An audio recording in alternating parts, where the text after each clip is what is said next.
on a project, you're working on a relationship. Exactly. And there are days that that's very clear.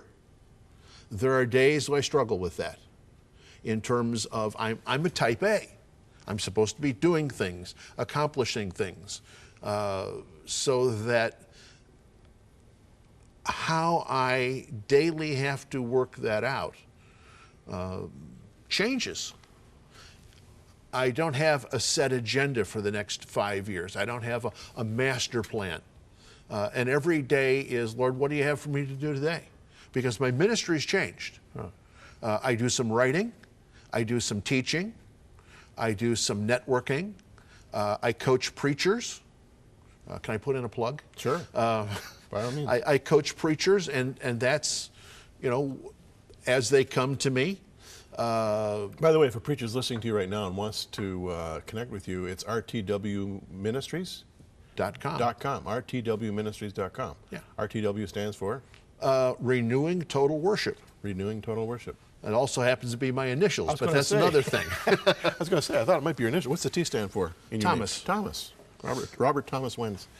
But ultimately, recognizing that those are things that God brings to me every day. What am I going to do this day, this week? I don't have a long-term plan. And are you more relaxed in your relationship with the Lord now than you were then? I don't know that relaxed is a word that comes to my mind. Casual? Natural? Authentic? Easy? I'm growing in all of those things, I hope. A friend of mine, when he watched this, my last appearance here, sent me an email and said he thought I was phony. Really? Yeah.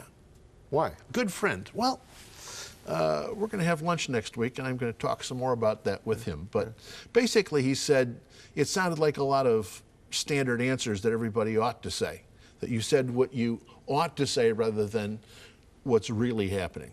Right. And he's a chaplain at a hospital, and he deals with dying people all the time. Right. And he thought I was not being as really honest about everything. Was he right? Of course. Well, now's your opportunity to to be honest. Well, yeah. But no, you were talking about your book. I mean, sure. You weren't really talking about you and your journey. It was the book, and it's a great book, Navigating Your Perfect Storm. But in 4 minutes here before we finish this segment, your capacity for compassion, has that been impacted by this? I think significantly. Yeah. A lot of things changed and are changing. And I think that one of the things I've noticed is that I'm far more emotional than I ever have been.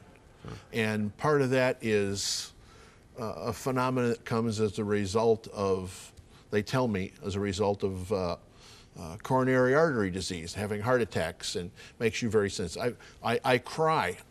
I never used to cry. I cry over lots of things, good things and bad things. I can't go to church and not cry. Worship just is a much more emotional issue than it's ever been for me.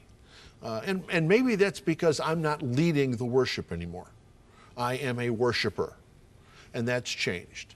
But things that, as a pastor, you kind of had to deal with because you were the pastor and you had to be the rock. I remember doing a funeral a number of years ago for a 6-month-old child that died. And it was just, you can imagine the emotion. And I had to do the funeral, and I managed to get through it. And my wife said to me, how did you get through it? And I said, well, somebody had to hold it together. Well, I don't have to hold it together anymore. And so I'm far more emotional about a lot of things than I used to be. And that's both good and bad. Would you agree that a group around a gravesite with a pastor who weeps would be blessed and somehow inspired by that show of emotion? Well, I had cried with them. Yeah. I cried with them before, I cried with them afterwards. But someone had to get through the service without blubbering. Well, no, I understand that. I've been there myself. Yeah. I fully appreciate what you're saying. But are you embarrassed by this emotion now? No. Do you wish you had been more emotional when you were younger? Again, it comes back out of one's upbringing.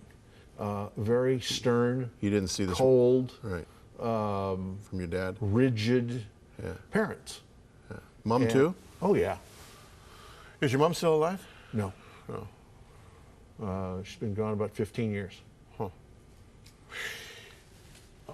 A minute to go. In terms of your wife, and I want to talk about her in the next segment, but is she on this journey with you, and is she embracing this new Bob, this new emotional Bob? She's certainly on the journey with me, Yeah. whether she wants to be Yeah. or not. Is this hard on her? Yes. And she's kind of in the pastoral role. She's a strong one. She's strong Yeah.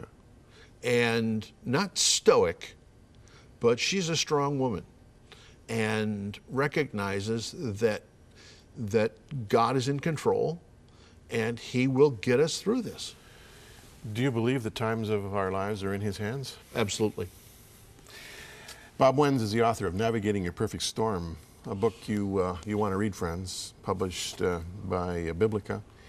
And we're going to be doing a couple of more interviews with him over the course of time. And I know the next time we announce Bob Wenz, you're going to want to listen. It might even be tomorrow.